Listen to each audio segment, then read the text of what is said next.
All right, you're still on to TMI Monday, and we're moving on to a major topic today, and it's about the Central Bank of Nigeria imposing heavy sanctions on banks over mutilated notes. The sanction came today when the Central Bank of Nigeria expressed concern over the increasing amount of mutilated banknotes deposited with the Apex Bank by deposit money banks. To this end, the Central Bank of Nigeria has warned the banks to stop including composed currency notes in their deposit or risk paying a penalty of 400 Naira, 400% of the value of the banknote. 400%. That's a lot. That's a lot. Well, Praise is doing a lot of research on this matter. Praise, you want to share some thoughts with us on this? Yeah. So it means if it's 1,000 naira, imagine 400% of 1,000 naira. Yeah, that's like 400 naira. That's like 400 naira. Okay. For 100 naira. Yeah. However, for 1,000 naira. For 1,000 naira. We are part of the system. The way we handle these notes goes a long way to tell about their durability. Just imagine a market woman squeezing this currency. Why you just giving an instant now? Okay. Village now, the way they should money. They'll just suffocate the whole thing. You know. See, you know, if the way Nigerians clamor for more money, if they treat this currency as much as they you know, express the whole feeling of getting the money, I don't think our currencies will be that bad. You see someone saying, "I need the federal government rules for you to spray currency in events." And you go to events and you see currencies, our currencies being trampled on. These are some of the factors that lead to their mutilation, you know. Yeah. But then again, it also brings to mind as to how we make so much policies in this country and then we don't get to implement them. Because at the point of implementation or execution, that's where you see we start having challenges. For example, I think sometime in 2019, it's the same month of April, that the CBN made a policy. I think they called it clean note policy or thereabouts. And now that this is coming up again, sounds more like a warning or a reminder to deposit money banks that if you keep on accepting this money from your customers, then you'll be in trouble. So at the end, everything will fall back to us. Now the question here would be, what then happens to the mutilated notes? I leave that for I'm not CBN. I'm not CBN, but I think it's quite disturbing when you hear things like this, because the CBN has the statutory responsibility, constitutional responsibility of printing money and also regulating our monetary policies. ACBN is asking banks not to accept mutilated notes. So these mutilated notes, what are they supposed to go to? I was in the bank, I think last week, I withdrew some money and I didn't check because I was in a hurry. And when I got home, I looked at one of the bundles. There were a lot of mutilated notes inside. In between. Yes, and they do this very, very well. They put some of the clean notes at the beginning and then at the back, and then put the mutilated notes in between. They package them. And anything that makes you step out of that bank hall, they are no longer liable. They're no longer liable. I think that's why it's also written on the bundle, the pack, that check your notes. Check your notes. I think that's something a lot of us don't do. I need to do.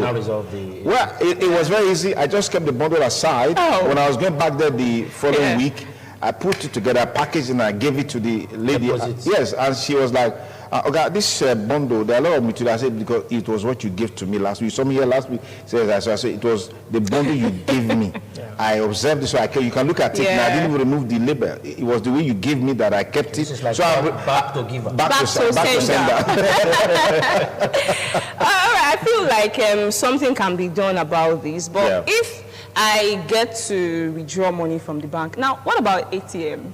Automated teller machines that are outside the bank. And how would you tell the bank? I've seen bank money come out of ATM. Yeah. Mutilated. But they're not really good for our ATM machine. Yeah, but they're not good for some of them ATM, so they come can only out- cause some Some of congestion. them come out in a very, very Yeah, bad. but can you imagine you this? know? Have you ever seen a pound, a dollar, euro, No, or some of these foreign currencies in the state of our currencies? Because it borders on poor handling. And then what about our security agents? I mean, our bros on the highways. Yeah, just- you know, it's like this, and then and then it goes in, and then later on, I think It stays there for hours. it stays there for hours. We need to have a reorientation. And then you also have those people who store monies in some unimaginable places. Sock away. You know, there are people who don't keep money in the banks. I mean, if you go to the north, there are a lot of you've been there, you live there. Yes. Yeah, they don't believe in Are going you to sure the you didn't banks. do that? In a place called Zungeru. Yeah, that's in Niger State. Yes, in Niger State, Okay. where they have that dam now.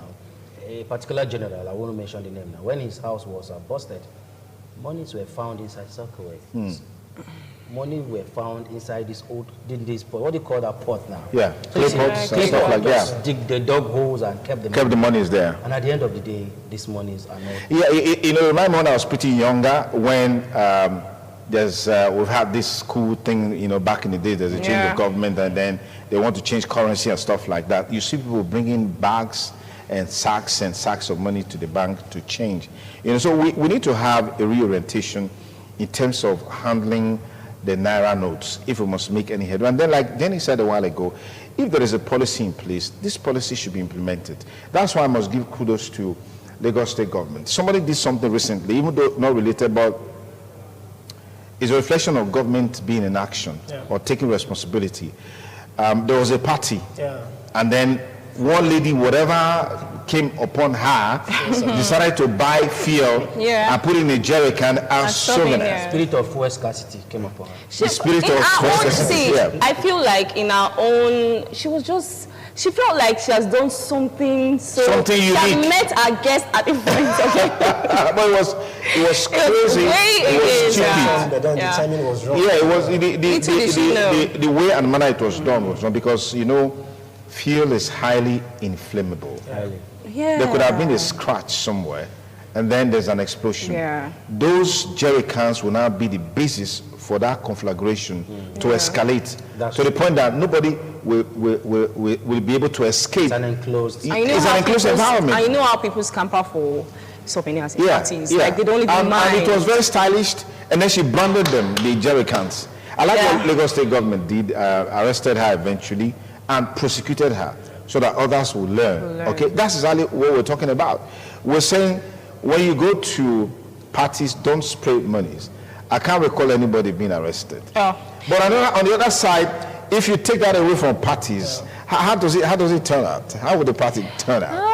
It could be more organized. It could be more organized. So we should do away with spraying of money. I mean, this is not the first time that this is after my wedding, we cannot. No, people could actually gift you this money via transfer. Via transfer, or they put it in an envelope and just hand it over to you. There are more decent ways we can do this. I've gone to parties where there was no I've gone to parties where there was nothing like that. Just come, eat, and you drink. Then there's a time where, you come, eat, and when you're done eating, you just go see the celebrant. It was actually a burial. Okay. You know, so reception. The children of the deceased were seated. Some of them were just coming. You know, they hand over envelopes to them. There was no spraying of money. All through. I was waiting. I was holding my Naira.